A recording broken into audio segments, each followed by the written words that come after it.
¿Qué tal? Bienvenidos a uno más de mis ensayos virtuales. En esta ocasión nos encontramos en Cálculo Vectorial, Unidad 4, donde estamos estudiando 7 temas en particular. Mi nombre es Francisco Javier Martín Sánchez, de 24 años de edad, y sin más preámbulos, empecemos con el índice para poder proseguir con este ensayo. Muy bien, como podrán ver en este índice, como primer tema vamos a tener la definición de una función de varias variables, o sea, una función con multivariables. Como segundo tema vamos a tener gráfica de una función de varias variables. ¿Cómo vamos a graficar problemas de una función con varias variables? Vamos a tener curvas y superficies de nivel. Vamos a ver derivada direccional, la gradiente, campos vectoriales, divergencia rotacional, interpretación geométrica y física. Ahora proseguimos con el primer tema, que sería la definición de una función de varias variables. Ahora, como pequeña nota, agrego como a modo de introducción también que si una función nada más tiene una variable, entonces se dice que un dominio pertenece nada más a R. Si esta función tiene dos variables, entonces esta función se interpretará en el plano, o sea, en R2, dos direcciones. Si la función contiene tres variables, su dominio es de tres variables, entonces esta pertenece al plano espacial o al espacio, que sería en R3. Ahora, este tema de las funciones de varias variables tienen ciertas restricciones. Acá, como podemos ver, son 5 en especial. La primera restricción nos habla sobre las funciones racionales enteras. Nos dice que para que estas sean enteras tenemos que tomar todo. X y Y forman un polinomio. Es una función con un polinomio interno. Tiene que tomarse en cuenta toda esta expresión. Ahora, como la segunda restricción, tenemos las funciones racionales fraccionarias. Si tenemos un polinomio, una función con polinomio en el numerador y una función con polinomio en el denominador, el resultado de esta no puede ser igual a 0. No puede ser 0. En la tercera restricción nos habla sobre las radicales, que si tenemos una expresión de una raíz elevada a la n potencia de una función con dos variables x, y, el n, en caso de que fuese par, está acá, o sea, el potenciador, la función con dos variables x, y tendría que ser menor o igual a 0. En caso de que n sea impar, hay que analizar la función de dos variables x, y. En la cuarta restricción nos habla sobre el logaritmo natural y el logaritmo decimal. En caso de tener un logaritmo natural de una función de dos variables, y acá tenemos un logaritmo decimal de una función de dos variables, esta sería menor a 0. Y como quinta restricción tenemos el arcoseno de la función de dos variables y el arcocoseno de la función de dos variables, donde esta nos dice que tendría que ser la función de dos variables mayor o igual a menos 1 o menor o igual a 1.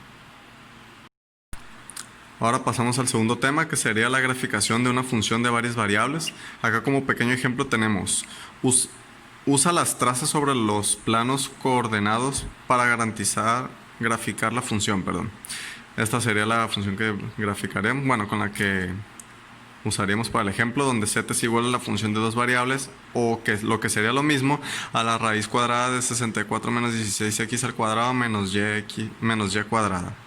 Ahora, para la primera traza nos dice traza sobre el plano XY, donde z es igual a 0. Igual, z es igual a esto de acá, entonces z vale 0, 0 es igual al resto de la raíz. Ahora nos quedaría la expresión de la otra manera, pasando contenidos y cocientes o variables de otro lado de la expresión como tal. Nos quedaría algo como esto. La dejaremos tal cual porque sería una ecuación algebraica que podríamos reconocer fácilmente, y sabemos que el resultado de esto nos va a dar una elipse, como podemos ver acá a continuación. Este sería el resultado, una elipse donde en el plano de x positivas pasa en 2 y en el de x negativas en menos 2, en el y positivo pasa por 8 y en el menos 8 y en el y negativo pasa en el menos 8, y como z era igual a 0, entonces z está en el origen. Ahora, como la segunda traza, el ejercicio 2, traza sobre el plano x z, donde y es igual a 0. Ahora z sería igual a lo demás, donde y va a valer 0.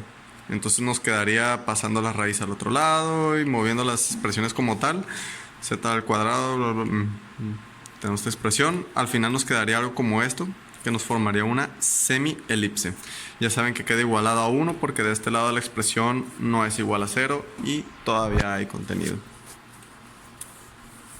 ¿Cómo sería la semi-elipse? Sería de esta forma. Plano de las x positivas, x negativas y en el plano de la z. Y como es una semi-elipse, no es una elipse completa como en el ejercicio 1, es la mitad de una elipse. Y como y vale 0, entonces queda en el origen. Como tercer ejemplo tenemos trazo sobre el plano YZ. Ahora vamos a hacer el YZ donde x vale 0. Nos quedaría la siguiente expresión de z igual a raíz cuadrada de 64 menos y cuadrada, porque la x como vale 0, 0 elevado al cuadrado da 0 y menos 16 por 0 es 0, entonces no la ponemos siquiera. Nos quedaría la expresión de la siguiente manera, empezando a pasar contenido del otro lado del igual. Al final nos quedaría una expresión algebraica como esta que podemos reconocer y nos va a dejar una semicircunferencia como la que podemos ver aquí a continuación, donde pasa como x era 0, queda en el origen, tenemos y y tenemos z, todas son 8.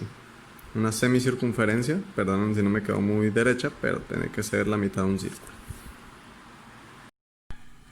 Ahora como siguiente tema tenemos curvas y superficies de nivel.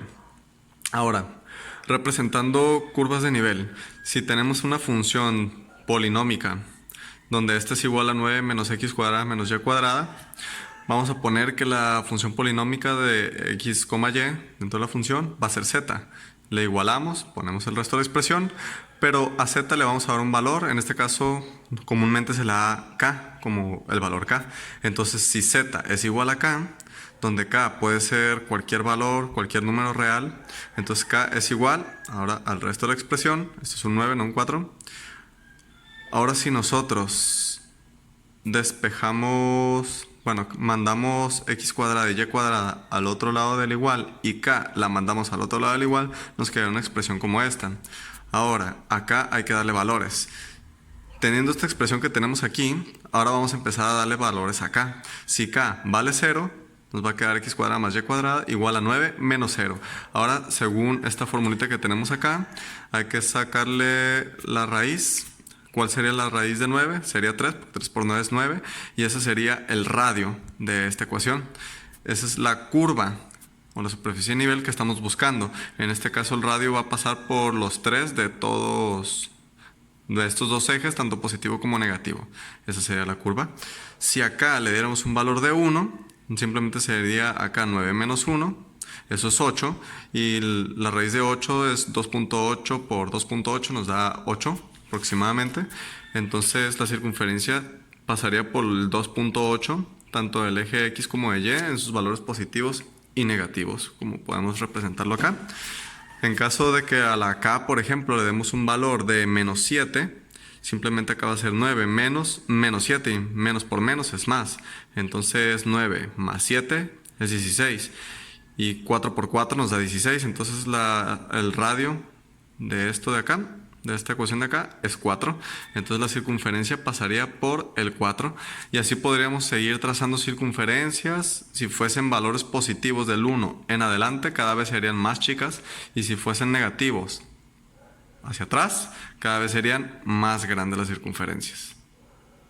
Eso sería más que nada la explicación, donde se busca darle valores acá. K no necesariamente tiene que haber quedado de este lado del igual, también pudo haber quedado del otro, pero para fines prácticos pues simplemente lo dejamos de este lado de la igualdad, pero tiene muchas formas de estar de ambos lados del igual según la ecuación.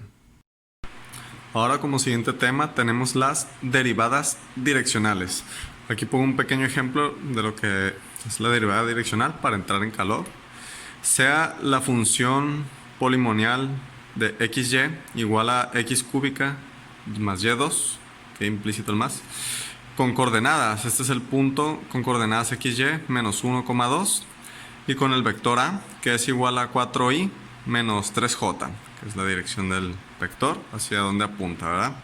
Ya sabemos que este es el de la y, es el de las X, y J el de la Y. Acá el de la Z, si no estoy equivocado. Ahora tenemos que si U, que sería nuestro vector unitario, es igual a U sub 1 con dirección Y más U sub 2 con dirección J, tenemos a la derivada direccional de la función x, y va a ser igual a la función con respecto a x del polinomio x, y por u sub 1 más la función con respecto a y de x, y por u sub 2. Ahora, si queremos conseguir la magnitud de este vector, que sería a, tendríamos que hacer lo siguiente. La magnitud del vector a va a ser igual a la raíz cuadrada de 4 al cuadrado más menos 3 al cuadrado. Eso lo sumamos, 4 por 4 es 16, más menos 3 por menos 3, que es al cuadrado, es 9. 16 más 9 es 25. Como está en raíz de 25 es igual a 5, entonces la magnitud vale 5. Ahora, este vector unitario quedaría de la siguiente forma: 4i menos 3j entre 5. Y si lo partimos, básicamente es lo mismo, pero pues separado, 4 quintos de i menos 3 quintos de j. Ahora tenemos el valor del vector unitario y tenemos la magnitud, pero lo que nos interesa aquí es el valor del vector unitario. Aquí le pongo una pequeña nota que el vector unitario es la dirección en la que va la derivada. Ahora, tenemos la derivada de f con respecto a x, va a ser igual a 3x cuadrada más y cuadrada. ¿Por qué? Pues bajamos la 3 al cociente y le restamos 1 al exponente. Y así queda el derivaje. Ahora, derivando f con respecto a y, nos queda 2x al cubo más y. La 2 de esta y realmente la podríamos poner aquí, pero por fines prácticos la ponemos en el cociente de acá de x, pero es la misma. Como es respecto a y, no se deriva la x, y acá como es respecto a x, no se deriva la y. Ahora, la derivada direccional de la función x, y va a ser igual a 3x cuadrada más y cuadrada, que vendría siendo esta que tenemos acá, multiplicado por u sub 1. ¿Cuál era u sub 1? U sub 1 es 4, está acá, 4 quintos de i. Ponemos 4 quintos, ya sabemos la dirección de las x, más 2x cubo al y, que sería esto de acá, y esto de acá, multiplicado por u sub 2. U sub 2 sería menos 3 quintos de j, menos 3 quintos, dirección j, hacia arriba. Ahora la derivada direccional con respecto a f, ya reemplazando, usando las coordenadas del punto, menos 1,2, nos quedaría de la siguiente manera: reemplazamos las x y las y, igual acá, x y y, simplificamos y pues 2 al cuadrado de menos 1 nos queda como 1. 2 al cuadrado de 2 nos queda 4. Luego multiplicamos 3 por 1 por 4 por 4. 3 por 1, 3. 3 por 4, 12. 4 por 12 por 4, 48. Ahora nos quedan 48 quintos, porque como estos están en el numerador y este en el denominador, acá hay unos invisibles. 1 por 1 por 1 por 5, pues es 5, 48 quintos. Más el resultado de menos 1 al cubo, menos por menos más por menos menos, quedaría como menos 1 por 2, menos por más menos, menos 2, menos por menos más, 2 por 3, 6. Quedaría como 6 quintos, y este 2, quedaría 12 quintos.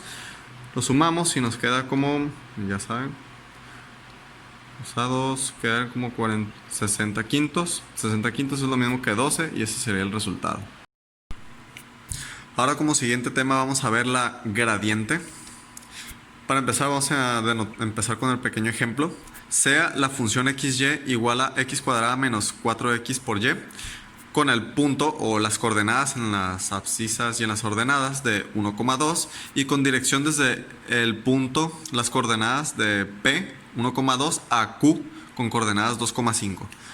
Ahora, tenemos que la gradiente de la función xy va a ser igual al diferencial con respecto a x de y más el diferencial con respecto a y de j.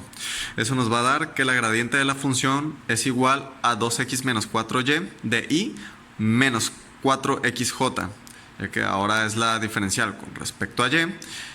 Y nos deja nada más con un 1, Aquí quedaría como más por menos 4x, y más por menos es menos, que se conserva un signo igual y queda de esta forma. Vamos al siguiente paso, que sería la gradiente de la función con las coordenadas 1,2, sería igual a 2 por 1 menos 4 por 2 de las y, menos 4 por 1 de las j. Eso nos quedaría como 2 menos 8i menos 4j, lo que es lo mismo que menos 6i menos 4j. Esa sería la gradiente de la función x, y, sería menos 6i menos 4j.